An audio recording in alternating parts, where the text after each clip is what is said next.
smashed and stones and smoke bombs were thrown.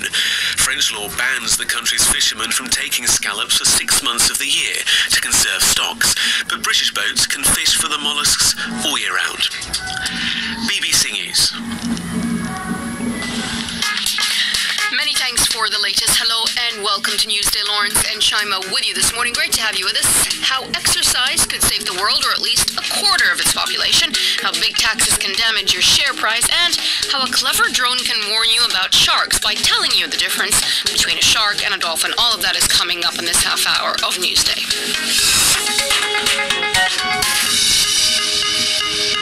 Hello, there are two ways of writing our next story.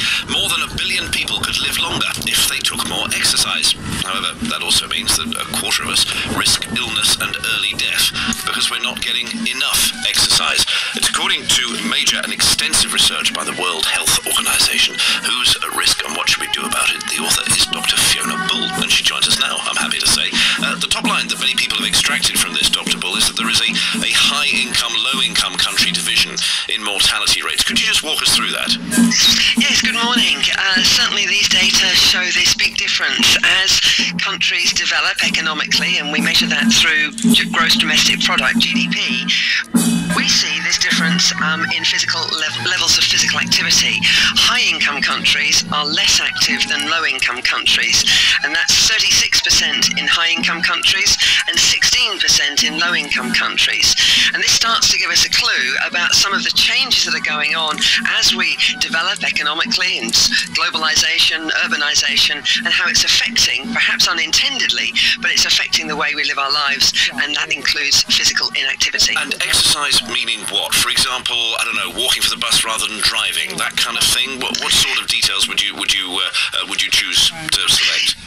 Yes, well, traditionally, many years ago, we all thought of exercise and fitness in a rather narrow sense. Certainly the vigorous sports going to the gym, come to that mind. Kind of thing, exactly. Yes. But as the research evidence showed that health benefits can come from all sorts of activity: walking, cycling to work, cycling for fun, and all those sports, and even doing housework and gardening if they're done to the right intensity. So it's a much broader range of activities, but we often focus on the walking and cycling because they have such benefits for health, and of course they can help with some of our other key agendas, which is around sustainable transportation and cleaner air. So we talk about promoting walking and cycling, but you can be active in any way you choose, and that's probably the key.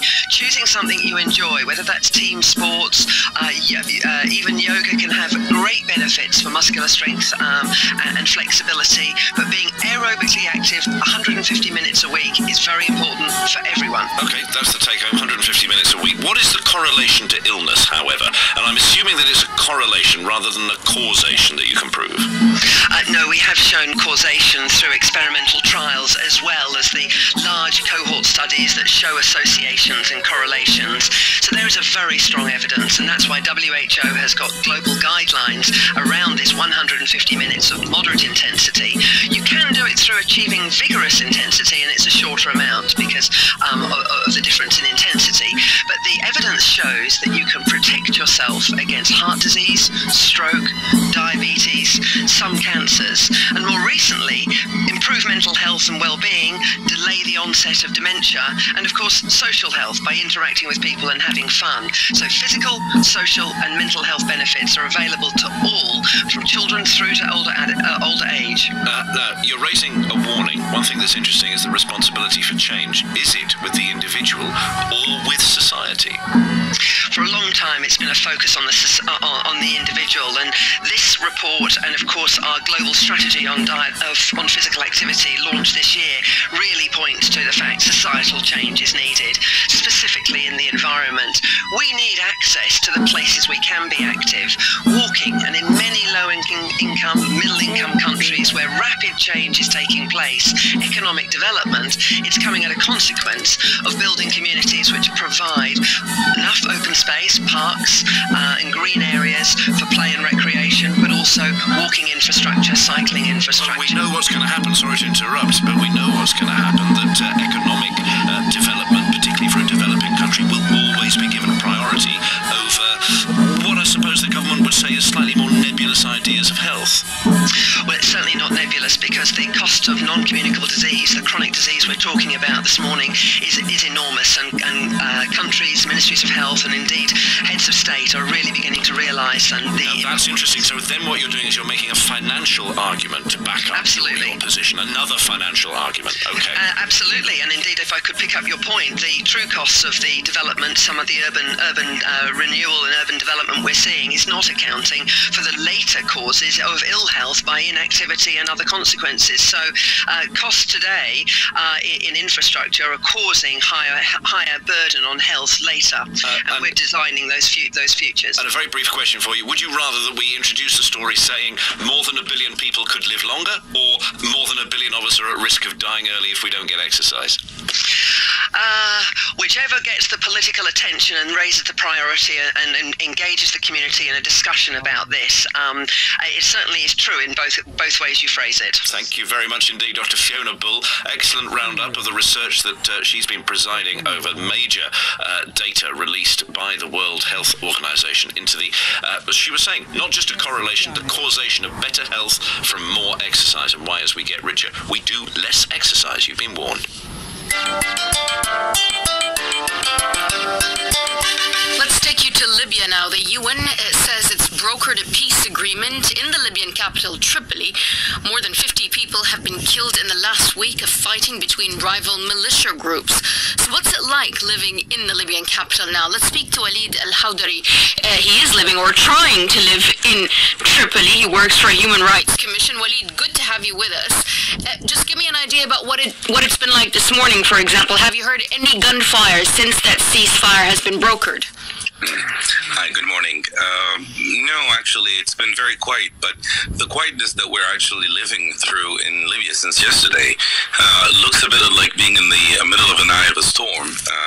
It's pleasant, it's nice, but you feel like something may be coming at any time, especially that the truce has been broken before, and there's absolutely no guarantees that it won't be. I mean, taking any kind of hard measures to ensure that it doesn't is kind of difficult to imagine. And give us an idea, will you? I mean, we talk a lot about, this militia group in charge of this neighborhood in Tripoli, that militia group in charge of this street in Tripoli. Is it really as fractured as that and as tense as that? Oh yeah, absolutely. The militias that are in Tripoli, they work kind of like in a turf partition system, meaning officially they are all recognized by the Ministry of Interior, and they all belong to the Government of National Court. Therefore, if they tell them to do something, they should do it. But in reality, they are the strong people in town. For example, they are basically getting themselves involved in every tiny of business for every independent infrastructure or association in Libya. They are in the banks. They make sure basically that they have access to all the cash. They get themselves involved and putting corruption in every bit of thing. Yeah. But of course, then they fall out. They have fights, and it's just bullets and rockets flying over. Tell me what it's like when this happens in your neighborhood, for example. In my neighborhood, well, I live in Tripoli downtown. It's supposed to be kind of a safe area, but the problem is that in every place there are barracks, there are basically compounds where militias are residing, and because they're not so far, it's always a possible target. And when these people are usually fighting among themselves, there is absolutely no guarantee what's going to fall on you. You hear the noise, so you just get down, you get away from the window. That's something that's very common. Sometimes my son and I would just go under the stairs because we know it's the safest place in the house. But really, being outside when things can happen, it's not always easy. So technically, I mean, we've been dealing with a lot of hardship. Power goes off for about 10 to 12 hours a day. There's no cash at the bank. There's no gasoline at the gas stations for the past 3-4 days in a row. And I mean, we deal with this kind of things all the time, but the safety really has become kind of like part of our everyday life. Yeah. But what do you, as a father, what do residents want to happen? The UN says it's brokered a peace agreement. You say that, well, they've been broken before, and violence goes on. What's the ultimate solution to this, do you think?